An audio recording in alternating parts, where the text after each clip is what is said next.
ಪಶ್ಚಿಮ ಬಂಗಾಳ ಮಾಜಿ ಸಿಎಂ ಮಮತಾ ಬ್ಯಾನರ್ಜಿ ಅವರು ದೆಹಲಿ ಪ್ರಯಾಣವನ್ನ ಬೆಳೆಸ್ತಾ ಇದ್ದಾರೆ. ಬಿಜೆಪಿ ಆರ್ಭಟಕ್ಕೆ ಸೋತು ಸುಣ್ಣವಾಗಿರುವಂತಹ ಮಮತಾ ಬ್ಯಾನರ್ಜಿ ಅವರು ಈಗ ನಾಳೆ ಡೆಲ್ಲಿಗೆ ಹೋಗ್ತಾ ಇದ್ದಾರೆ. ನಾಳೆ ನಡೆಯುವಂತಹ INDA ಮೈತ್ರಿಕೂಟದ ಸಭೆಯಲ್ಲಿ ಭಾಗಿಯಾಗ್ತಾರೆ. ಈಗ ಮಮತಾ ಬ್ಯಾನರ್ಜಿ ಅವರ ನಡೆ ಇದೆಯಲ್ಲ, ಅದು ಭಾರಿ ಕುತೂಹಲ ಮೂಡಿಸ್ತಾ ಇದೆ. ಅದಕ್ಕೆ ಒಂದು ಕಾರಣವೂ ಇದೆ ವೀಕ್ಷಕರೇ. ಮಮತಾ ಬ್ಯಾನರ್ಜಿ ಅವರು ಈಗ ಬಿಜೆಪಿಗೆ ಟಕ್ಕರ್ ಕೊಡಬೇಕಾಗಿರ್ತಕ್ಕಂಥ ಒಂದು ಸಂದರ್ಭ ಇದೆ. ಅವರು ಸಿಕ್ಕಾಪಟ್ಟೆ ಕ್ರೋಧಿತರಾಗಿದ್ದಾರೆ, ಆಕ್ರೋಶ ಭರಿತರಾಗಿದ್ದಾರೆ.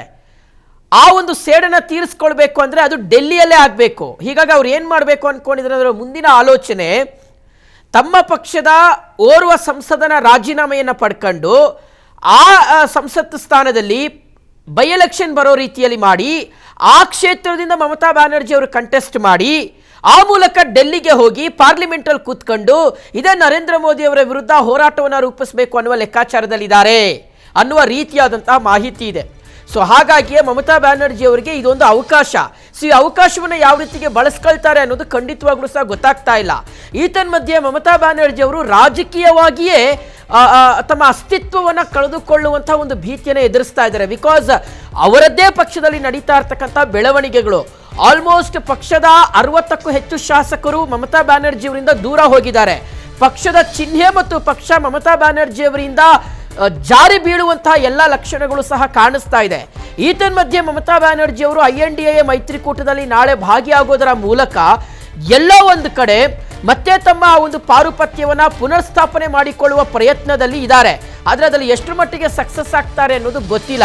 ಆದರೆ ನಾಳೆ ನಡೆಯುವಂತಹ INDA ಮೈತ್ರಿಕೂಟದಲ್ಲಿ ಈಗ ಏನು ಪ್ರತಿಪಕ್ಷಗಳು ಬಿಂಬಿಸ್ಕೊಂಡು ಬಂದಿದ್ದಾವೆ, ದೇಶದಲ್ಲಿ ಒಂದಷ್ಟು ಸಮಸ್ಯೆಗಳಿದ್ದಾವೆ ಅಂತ, ಆ ಸಮಸ್ಯೆಗಳ ಬಗ್ಗೆ ಚರ್ಚೆ ಆಗುತ್ತೆ ಅಂತ ಹೇಳಲಾಗ್ತಾ ಇದೆ.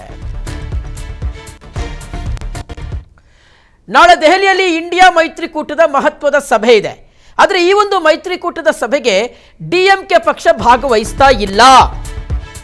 DMK ಪಕ್ಷ ನಾಳಿನ ಈ ಮೈತ್ರಿಕೂಟದ ಸಭೆಗೆ ಭಾಗವಹಿಸ್ತಾ ಇಲ್ಲ. ಇಂಡಿಯಾ ಒಕ್ಕೂಟದಿಂದ ಸಭೆಯಿಂದ ದೂರ ಉಳಿದಿರುವಂಥದ್ದು DMK ಪಕ್ಷ. ಸಭೆಯಿಂದ ದೂರ ಉಳಿಯೋದಾಗಿ DMK ಅಧಿಕೃತವಾಗಿ ಘೋಷಣೆಯನ್ನ ಮಾಡಿದೆ.